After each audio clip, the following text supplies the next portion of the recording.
நண்பகல் வணக்கத்தினை உரித்தாக்கிக் கொள்கின்றேன். மாண்புமிகு இதய தெய்வங்கள் புரட்சி தலைவர் புரட்சி தலைவி அம்மா அவர்களை வணங்கி இன்றைய தினம் நமது மாண்பிற்குரிய கழகத்தினுடைய பொதுச் செயலாளரும் மாண்பிற்குரிய சட்டமன்றத்தின் எதிர்க்கட்சி தலைவரும் வருகின்ற 2026 தமிழகத்தின் முதலமைச்சர் பதவியை அலங்கரிக்க இருக்கின்ற மாண்புமிகு எடப்பாடியார் அவர்களுடைய ஆணைக்கு இணங்க இன்றைய தினம் இந்த மாபெரும் உண்ணாவிரத போராட்டத்தை ஏற்பாடு செய்திருக்கக்கூடிய நமது மாண்புமிகு முன்னாள் அமைச்சரும் தமிழகத்தினுடைய எதிர்க்கட்சி துணைத் தலைவருமான அன்பு அண்ணன் ஆர்.பி. உதயகுமார் அவர்களே, இந்த அருமையான நிகழ்ச்சியிலே தலைமை பொறுப்பை ஏற்று இங்கே சிறப்பு செய்து கொண்டிருக்கக்கூடிய கழகத்தின் முன்னோடி கழகத்தினுடைய பொருளாளர் மாண்புமிகு முன்னாள் அமைச்சர் 5 முறை திண்டுக்கல் நாடாளுமன்ற தொகுதியிலே நின்று 4 முறை நாடாளுமன்ற உறுப்பினராக டெல்லி செங்கோட்டையிலே அலங்கரித்த நமது மாண்பிற்குரிய அண்ணன் திண்டுக்கல் சி. சீனிவாசன் அவர்களே, எங்களது அன்பிற்குரிய முன்னாள் அமைச்சரும் கழகத்தின் துணை பொதுச் செயலாளரும் எங்களது திண்டுக்கல் கிழக்கு மாவட்ட கழகத்தினுடைய செயலாளருமான எங்களது அன்பு அண்ணன் நத்தம் திரு ரா. விஸ்வநாதன் அண்ணன் அவர்களே, மற்றும் இந்த நிகழ்ச்சியிலே கலந்து கொண்டு சிறப்பு செய்து கொண்டு இருக்கக்கூடிய மாநில தகவல் தொழில்நுட்ப பிரிவினுடைய செயலாளர் அன்பு சகோதரர் ராஜ் சத்யன் அவர்களே, இங்கே வருகை புரிந்து சிறப்பு செய்து கொண்டிருக்கக்கூடிய சட்டமன்ற உறுப்பினர் பெருமக்கள் அண்ணன் திரு வி. ராஜன் செல்லப்பா அவர்களே, நிலக்கோட்டை சட்டமன்ற உறுப்பினர் திருமதி தேன்மொழி சேகர் அவர்களே, மற்றும் இங்கே வருகை புரிந்து நேரத்தின் அருமை கருதி இங்கே வருகை புரிந்திருக்கக்கூடிய நமது முன்னாள் அமைச்சர் அண்ணன் செல்லூர் ராஜு அவர்களே, மற்றும் இங்கே இதுவரை பேசி அமர்ந்திருக்கக்கூடிய அத்தனை பெருமக்களே, இங்கே வருகை புரிந்து சிறப்பு செய்து கொண்டிருக்கக்கூடிய கழகத்தினுடைய மாநில மாவட்ட ஒன்றிய கிளை கழகங்களைச் சேர்ந்த அத்தனை நிர்வாக பெருமக்களுக்கும் என் முதற்கண் நன்றி கலந்த வணக்கத்தினை திண்டுக்கல் மாவட்டத்தின் சார்பாகவும் திண்டுக்கல் முன்னாள் நாடாளுமன்ற உறுப்பினர் என்ற முறையிலும் தெரியப்படுத்திக் கொள்கின்றேன். இங்கே வந்திருக்கக்கூடிய அத்தனை பேரும் இந்த பதவியானது தற்சமயம் மாவட்ட பிரிவினால் மாறியிருந்தாலும் திண்டுக்கல் நாடாளுமன்ற தொகுதி என்ற பெருமையை பல்வேறு ஆண்டுகள் பெற்றிருந்த பெருமையுடைய இந்த தொகுதியிலே இந்த இடத்திலே கழகத்தை தோற்றுவித்த புரட்சி தலைவர் எம்ஜிஆர் அவர்கள் காலடிப்பட்ட இந்த தொகுதியானது மாயத்தேவர் என்ற பெயரிலே தேவர் என்று அறிமுகப்படுத்திய திண்டுக்கல் நாடாளுமன்ற தொகுதிதான் அனைத்திந்திய அண்ணா திராவிட முன்னேற்ற கழகத்திற்கு இன்றைய தினம் உலக சிறப்பு வாய்ந்த சின்னமாக விளங்கக்கூடிய இரட்டை இலை சின்னத்தை பெற்றுக் கொடுத்த இந்த தொகுதியிலே இன்று நாம் அனைவரும் ஒன்று கூடி நமது உரிமையை காப்பதற்காக ஒன்று கூடி இருக்கின்றோம். இங்கே வந்திருக்கக்கூடிய மக்கள் அனைவரும் வந்த சண்டையை விடமாட்டோம், வம்பு சண்டைக்கு போக மாட்டோம், இதுதான் எங்கள் குல வழக்கம் என்று தங்கள் குல பெருமையை இன்று வரை நிலைநாட்டிக் கொண்டிருக்கக்கூடிய மாபெரும் சமூகமான பிரமலை கல்லர் சமூகத்தைச் சேர்ந்த அத்தனை பெருமக்களே, பசும்பொன் தேவர் வழிவந்த முக்குளத்து சிங்கங்களே, இத்தனை பேரும் ஒன்று சேர்ந்து இருக்கக்கூடிய அத்தனையும் அன்பு அரவணைத்து செல்லக்கூடிய அனைத்து சமுதாய பெருமக்களே, வந்திருக்கக்கூடிய கூட்டணி கட்சியினுடைய அத்தனை தலைவர் பெருமக்களே, உங்கள் அனைவரையும் இந்த நேரத்தில் நான் வணங்கி வரவேற்கின்றேன். நானும் கல்லர் பள்ளி மாணவர், காடுபட்டியிலே 5ஆம் வகுப்பு வரையில் கல்லர் பள்ளியில் பயின்றவன் என்ற முறையில் எனக்கும் இந்த உரிமை இருக்கின்றது.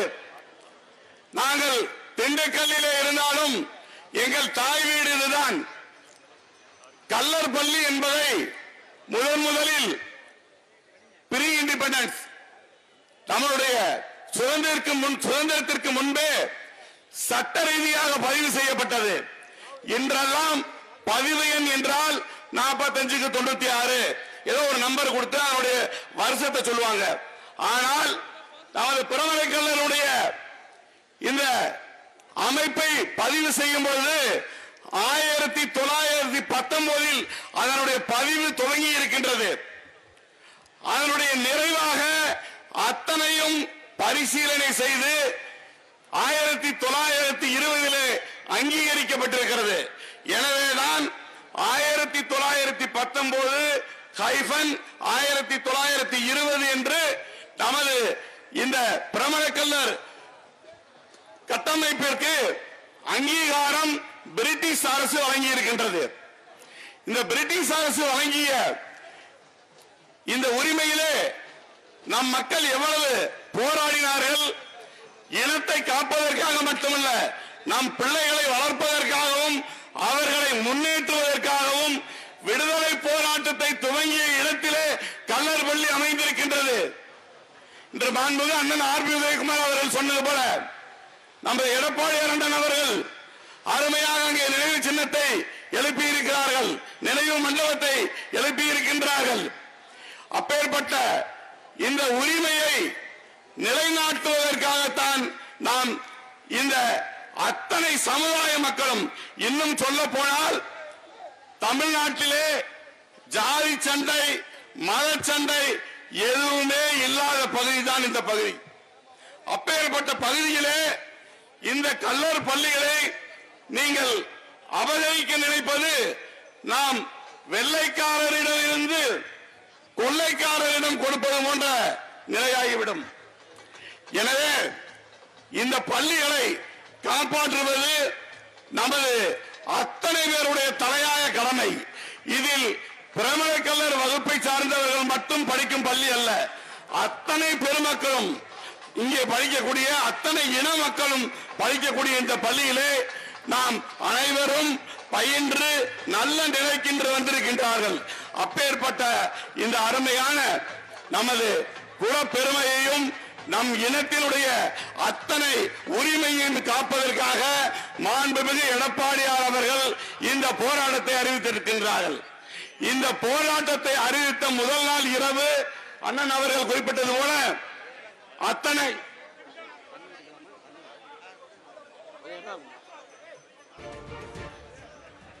நமது போராட்டம் அறிவித்த பிறகு முதல் நாள் இரவில் சமூக ஊடகங்களில் வருகின்றது, நாங்கள் கல்லர் பள்ளிகளை இணைக்க மாட்டோம் என்று.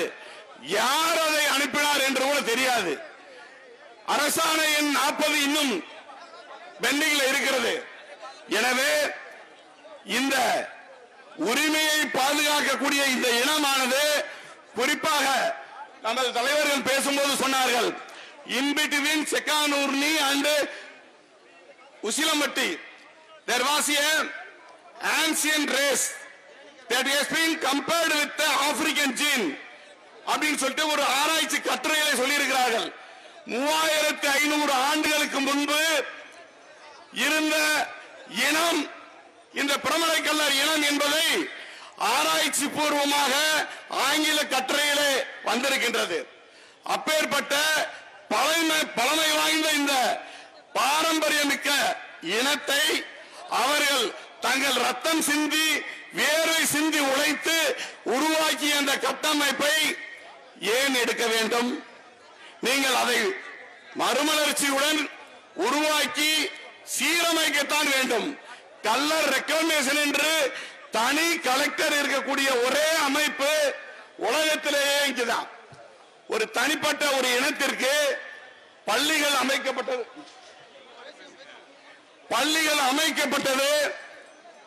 பிரமலைக்கல்லர் சமுதாயத்துக்கு தான்.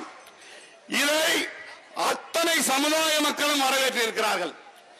இதற்கு எதிர்ப்பு தெரிவித்து எந்த இனத்தினரும் இதுவரையில் தங்களது எதிர்ப்பை தெரிவிக்கவில்லை. அப்பேற்பட்ட நிலையிலே நீங்கள் இதை பள்ளி கல்வித்துறையுடன் இணைக்க வேண்டிய அவசியம் என்ன? 300 பள்ளிகள் இருக்கக்கூடிய இடத்துல அதற்கு தகுந்த நிதி ஆதாரங்களை ஒதுக்கி நீங்கள் இதை நல்ல முறையில் சீர்படுத்தி இருக்க வேண்டும். இது சிறைச்சாலைகள் போன்று இருந்த இடம். ஆங்கிலேயர்கள் கூட நாம் அனைவரையும் மதிக்கக்கூடியவர்கள் என்பதற்கு ஒரு உதாரணத்தை சொல்லி நான் சிறிது நிறைவு செய்ய இருக்கின்றேன். நமது முன்னாள் நாடாளுமன்ற உறுப்பினர் அன்பிற்குரிய சகோதரர் பார்த்திபன் அவர்கள் குறிப்பிட்டது போல இன்று அந்த பகுதிகளில் எல்லாம் ஆங்கிலேயர்களை மட்டும் நாம் எதிர்க்கவில்லை, சுதந்திர போராட்டத்தில் நாம் ஈடுபட்டோம் என்றாலும் இன்று பெண்ணிக்கு நமது இனத்திற்காக, நமது நாட்டிற்காக, நமது மக்களுக்காக இன்று இங்கே முல்லை பெரியாறு அணையை உருவாக்கியதற்காக அவர் ஆங்கிலேயர் என்றாலும் அவருக்கு மரியாதை செலுத்தி இன்றைய தினம் மணிமண்டபம் மாண்புமிகு புரட்சி தலைவி அம்மா அவர்கள் லட்சக்கணக்கான மக்களை திரட்டி அங்கு மணிமண்டபம் அமைத்து வருடம் தோறும் அந்த ஏரியாவில் எல்லா இடத்திலுமே பொங்கல் என்றால் திருவள்ளுவர் தினம், மாட்டு பொங்கல், உழவர் என்று இருக்கக்கூடியது போல பெண்ணிக்கு பொங்கல் என்று நாம் பொங்கலிட்டு கொண்டாடுகிறோம், ஒரு தெய்வமாக நினைக்கிறோம். இங்க நீங்கள் எல்லாம் இங்க இருக்கக்கூடிய பிரமலைக்கல்லருக்கு தலைவர் என்று எடுத்துக்கொண்டால் நமது மாண்பிற்குரிய ஐயா மூக்கையா தேவர், நமக்கு தெய்வம் என்று எடுத்துக்கொண்டால் பசும்பொன் முத்துராமலிங்க தேவர். அப்பேற்பட்ட இந்த இனத்தை அழிக்க நினைப்பது நிச்சயமாக அத்தனை இனத்தையும் இழிவுபடுத்துவதற்கு சமம். இங்கே இருக்கக்கூடிய அனைத்து இனத்தை சேர்ந்தவர்களும் பிரமலைக்கல்லர் இனத்துடன் ஒற்றுமையாக இருந்து வருகிறார்கள். இன்னும் மாற்று மதத்தினர் கூட, இஸ்லாமிய மக்கள் கூட அனைவரும் மாமன் மைத்துனர் செய்யான் என்று உறவு முறை சொல்லி கூப்பிடக்கூடிய பண்பு மிக்க அன்பு மிக்க இனம்தான் இந்த பிரமலைக்கல்லர் இனம். அப்பேற்பட்ட இந்த இனத்திற்கு மரியாதை கொடுத்தவர் புரட்சி தலைவர் எம்ஜிஆர். முதலாக 1973 நடந்த இடைத்தேர்தல், திண்டுக்கல் நாடாளுமன்ற இடைத்தேர்தலிலே அறிமுகப்படுத்தும் பொழுது யாரை வேட்பாளராக நிறுத்தப் போகிறார் என்று தமிழகமே எதிர்பார்த்த நிலையில் அப்போது இவ்வளவு மீடியாக்கள் இல்லாத நேரத்தில் அவர் அறிமுகப்படுத்துகிறார். அன்றைய தினமே வழக்கறிஞராக இருந்த திரு நமது ஐயா மாயத்தேவர் அவர்களை பெயரிலேயே அந்த இனத்துக்கு தெரிய வேண்டும் என்று மாயத்தேவர் திண்டுக்கல் நாடாளுமன்ற உறுப்பினராக நியமிக்கப்பட்டார்.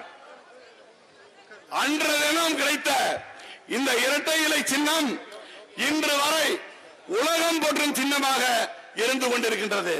நாங்கள் 16வது மக்களவையிலே 2 பிரமலைக்கல்லருக்கு புரட்சி தலைவி அம்மா அவர்கள் வாய்ப்பு கொடுத்தார். எனக்கும் அன்பு சகோதரர் பார்த்திபன் அவர்களுக்கும் அங்கே 2 எம்பிக்களை வழங்கிய சின்னம் தான் இரட்டை இலை சின்னம், அனைத்து இந்திய அண்ணா திராவிட முன்னேற்ற கழகம். இதை எதற்காக சொல்லுகிறேன் என்றால், அனைத்து இந்திய அண்ணா திராவிட முன்னேற்ற கழகம் என்றைக்கும் இந்த முக்குளத்தோர் இனத்திற்கும் பிரமலைக்கல்லர் இனத்திற்கும் அனைத்து சாதியினர்களுக்கும் அவர்கள் உரிமைகளை யார் தொட்டாலும் முதலில் குரல் கொடுக்கும் முதல் இயக்கம் அனைத்து இந்திய அண்ணா திராவிட முன்னேற்ற கழகம் என்பதை கூறி வாய்ப்பு நன்றி கூறி நிறைவு செய்கின்றேன். நன்றி, வணக்கம்.